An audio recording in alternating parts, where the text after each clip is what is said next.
মূর্তি আর ভাস্কর্যের ডেফিনেশন আমাদেরকে শেখাতে হবে না। তোমরা যারা বাংলা ভাষার কথা বেশি বেশি বলো, চেতনার কথা বেশি বলো, যাও বাংলা একাডেমির অভিধান খুলে দেখো গিয়ে, যাও। আমি নিজেও কাল রাতে বাংলা একাডেমির অভিধান খুলে দেখেছি। বাংলা একাডেমির অভিধান খুলে দেখো, যাও মূর্তি আর ভাস্কর্যের আবিধানিক অর্থ জেনে আসো। বাংলা একাডেমির অভিধানে লেখা হয়েছে মূর্তি আর ভাস্কর্যের আবিধানিক অর্থ সেম। ভাস্কর্য কি?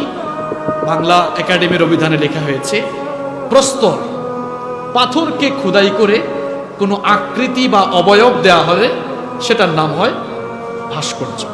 আর মূর্তি হচ্ছে যদি কোনো আকৃতি বা অবয়ব, কোনো স্ট্রাকচার প্রদান করা হয়, সেটার নাম হচ্ছে কি? যদিও হিন্দুরা মূর্তিকে তাদের দেবতা বা প্রতিমা মনে করে। তাহলে অর্থগত দিক দিয়ে মূর্তি এবং ভাস্কর্য দুটাতেই কিন্তু কাঠামো, আকৃতি দেওয়া হয়, একটা প্রতিকৃতি দেওয়া হয়। মূর্তি বলেন আর ভাস্কর্য বলেন, দুটাতেই কিন্তু কি দেওয়া হয়? প্রতিকৃতি দেওয়া হয়। এখন এই কথা মানলেও তারা বলবে যে হুজুর বুঝলাম, কিন্তু মূর্তি তো উপাসনার উদ্দেশ্যে বানানো হয়, আর ভাস্কর্য তো উপাসনার উদ্দেশ্যে নয়। এরও একটি ব্যাখ্যা আছে। আপনি তো মূর্খ, ইতিহাস আপনি জানেন না। আপনাকে ইতিহাস জানতে হবে, পৃথিবীতে মূর্তি পূজা আসলো কিভাবে আর ভাস্কর্য আসলো কিভাবে সেটা আপনাকে জানতে হবে। এরপরে মূর্তি আর ভাস্কর্য নিয়ে কথা বলতে হবে। আপনাকে জানতে হবে পৃথিবীতে মূর্তি পূজা আগে শুরু হয়েছে নাকি ভাস্কর্য বানানো আগে শুরু হয়েছে, এটা আগে ক্লিয়ার হতে হবে। সম্মানিত মুসল্লিবৃন্দ, আজকে এই বক্তব্যটি রেকর্ড হচ্ছে, গোটা বাংলাদেশে ছড়িয়ে যাবে। সবাই যেন নিরপেক্ষ মন মগজ নিয়ে শুনে এবং বুঝতে পারে। আল্লাহ যেন সবাইকে তৌফিক দেন। ভালো করে বুঝেন, পৃথিবীতে মূর্তি পূজা শুরু হয়েছে পরে, ভাস্কর্য বানানো হয়েছে আগে। ভাস্কর্য থেকেই মূর্তি পূজার প্রচলন শুরু হয়েছে। আমি বানানো কোনো কথা বলি না। তাফসির ইবনে কাসির খুলে দেখেন আপনি। তাফসির ইবনে কাসির যদি আপনি খুলেন, কোরআনে কারীমের ৭১ নম্বর সূরা, সূরাতুন নূহ এর ২৩ নম্বর আয়াতের ব্যাখ্যা ভালো করে তাফসিরের কিতাবগুলো থেকে বাংলা সব দেখে নেবেন। কথা বাস্তব নাকি অবাস্তব সব আপনি বাড়িতে গিয়ে মিলাবেন। এই পৃথিবীতে সর্বপ্রথম ভাস্কর্য বানানো হয়েছিল ৫ জন ব্যক্তির। কয়জন ব্যক্তির? কথা কন না কেন সবাই? কি সমস্যা? সমস্যা কি? কথা বলতে হবে। মুখস্থ করে ছাড়বো আজকে একেবারে। মগজ যেন কেউ আর ধুলাই দিতে না পারে। মুরগি চোরা যেন আপনার মগজ আর ধুলাই দিতে। পৃথিবীতে সর্বপ্রথম ভাস্কর্য বানানো হয়েছে কয়জন ব্যক্তির? ৫ জন ব্যক্তির। কিভাবে দেখেন, সেই ৫ জন ব্যক্তির নাম হচ্ছে ওয়াদ, সুয়া, ইয়াগুস, ইয়াউক এবং নাসর। এই ৫ জন ব্যক্তির নামে পৃথিবীতে সর্বপ্রথম ভাস্কর্য বানানো হয়েছে। কিভাবে বানানো হলো? সাইয়েদনা আদম আলাইহিস সালাম তিনি যখন দুনিয়া থেকে বিদায় নিলেন, আস্তে আস্তে পৃথিবীতে ক্ষুধাদ্রোহিতা শুরু হলো। আর ধরনটা কেমন? নূহ আলাইহিস সালামকে আল্লাহ তাআলা যে কওমের জন্য নবী বানিয়ে পাঠাবেন, সেই কওমে নূহ আলাইহিস সালামের আগমনের পূর্বে ৫ জন লোক অত্যন্ত নেককার, সালেহ, সৎকর্মশীল বান্দা হিসেবে পরিগণিত ছিলেন। তাদের নাম ছিল ওয়াদ, সুয়া, ইয়াগুস, ইয়াউক এবং নাসর। এই ৫ জন লোক নূহ আলাইহিস সালাম দুনিয়াতে আসার আগে নূহ আলাইহিস সালামের কওমে, তার জাতির মধ্যে সবচাইতে নেককার মানুষ হিসাবে তারা প্রসিদ্ধ ছিলেন। মুহাম্মদ ইবনু কায়েস রাহিমাহুল্লাহ বলেছেন, নূহ আলাইহিস সালামের আগমনের পূর্বে এই লোকেরা যখন গোটা জাতির মধ্যে শ্রেষ্ঠ ইবাদতকারী বান্দা হিসেবে পরিচিতি এবং প্রসিদ্ধি লাভ করলেন, তখন আস্তে আস্তে তাদের অনুসারী বাড়তে লাগলো। এরা যখন দুনিয়া থেকে চলে গেলেন, এই ৫ জন লোক যখন দুনিয়া থেকে বিদায় নিলেন, তখন শয়তান তার অনুসারীদেরকে ধোঁকায় ফেলার জন্য একটা ফন্দি, একটা ফাঁদ আঁকলো। শয়তান তার অনুসারীদেরকে বুঝালো, কুমন্ত্রণা দিল যে দেখো, তোমাদের এই ৫ জন নেককার লোক দুনিয়া থেকে বিদায় নিয়েছে। এখন এই ৫ জন লোককে তো তোমরা দেখো না, তাদের প্রতি তোমাদের কোনো আবেগ ভালোবাসা কাজ করে না। তাদের প্রতি তোমাদের যেন আবেগ ভালোবাসা কাজ করে, তাদের স্মৃতি যেন তোমরা ধরে রাখতে পারো। এই জন্য স্মৃতি ধরে রাখার জন্য এই লোকগুলোর প্রতিকৃতি দাঁড় করিয়ে তাদের ভাস্কর্য নির্মাণ করো। উদ্দেশ্য যেন তোমাদের এই থাকে যে এই ভাস্কর্যগুলো, প্রতিকৃতিগুলো দেখলে তাদের কথা তোমাদের মনে আসবে এবং তাদের মতো তোমরাও যেন নেককার মানুষ হতে পারো, এই ফিলিংস যেন অন্তরে আসে। এই জন্য এই 5 জন লোকের কি বানাও? প্রতিকৃতি বানাও, ভাস্কর্য বানাও।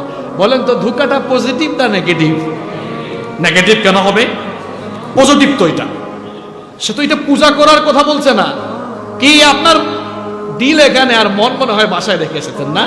এরকম বেতাল হয়ে মাতালের মতো আলোচনা শুনলে হবে না। ভালো করে বুঝেন, নইলে ওই যে মুরগি চোরারা ব্রেনকে ওয়াশ করবে। ভালো করে বুঝেন আপনি কোথার থেকে কিভাবে কি আসলো বুঝতে হবে আপনাকে।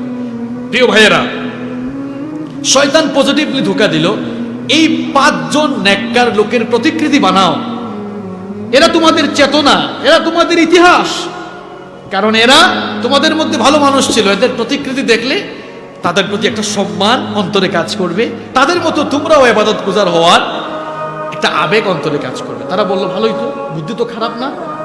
তারা বানালো প্রতিকৃতি, ভাস্কর্য বানালো। দেখেন পৃথিবীর প্রথম 5টি ভাস্কর্য এরাই বানালো। পৃথিবীর প্রথম 5টি ভাস্কর্য নূহ আলাইহিস সালামের উম্মতের এই লোকেরা বানালো। বানানোর পরে ওই যুগের মানুষরা এই ভাস্কর্যগুলোকে পূজা করতো না, উপাসনা করতো না, বরং তারা মাঝে মাঝে এগুলোর সামনে দাঁড়িয়ে থাকতো সম্মান প্রদর্শন এবং তাদের স্মৃতিকে মনে করার জন্য মাঝে মাঝে তারা এগুলোর সামনে দাঁড়াতো। যারা এই ভাস্কর্যগুলো বানালো, এই প্রজন্মের লোকেরা যখন দুনিয়া থেকে চলে গেল, পরবর্তী প্রজন্মের লোকদেরকে এবার শয়তান ধোঁকা দিল। দেখো, তোমাদের পূর্ববর্তী যারা এই প্রতিকৃতি বানিয়েছে তারা শুধু এগুলোকে সম্মান করতো না, বরং তারা এগুলোকে তাদের উপাস্য হিসাবে গ্রহণ করেছে। এরাই তাদের দেবতা ছিল। সুতরাং এই ভাস্কর্য যেগুলো দেখছো, এই মূর্তিগুলোই তোমাদের দেবতা, তোমরা এগুলোর পূজা শুরু করো। নাউযুবিল্লাহি মিন যালিক। এভাবেই পরবর্তী প্রজন্মের লোকেরা পূর্ববর্তী প্রজন্মের তৈরি করা ভাস্কর্যগুলোকে তারা তাদের নিজস্ব দেবতা হিসাবে তারা গ্রহণ করে নিল। নাউযুবিল্লাহি। আপনি প্রমাণ চান? আসেন প্রমাণ দিই। নূহ আলাইহিস সালাম যখন দুনিয়াতে আসলেন, এই সকল মূর্তি পূজারী লোকদেরকে এবার তিনি আল্লাহর দ্বীনের দাওয়াত দিলেন। তিনি বুঝাতে লাগলেন, তোমাদের নিজের হাতে তৈরি করা এই ভাস্কর্য, এই প্রতিমাগুলোর পূজা বাদ দাও, আরেক আল্লাহর ইবাদত করো। তখন কাফের মুশরিক নেতৃবৃন্দ সাইয়েদনা নূহ আলাইহিস সালামের দাওয়াতের বিরুদ্ধে দাঁড়িয়ে গেল। দাওয়াত প্রত্যাখ্যান করে তারা বলেছিল, তাদের কথা আল্লাহ তাআলা কোরআনে কারীমে তুলে দিয়েছেন। কোরআনে কারীমের 71 নম্বর সূরা সূরাতুন নূহের 23 নম্বর আয়াতে আল্লাহ পাক সুন্দর করে বললেন, ওয়াকালু লা তাযারুন্না আলিহাতাকুম ওয়া লা তাযারুন্না ওয়াদ্দান ওয়া লা সুওয়া'আন ওয়া লা ইয়াগুস ওয়া ইয়াউক ওয়া নাসরা।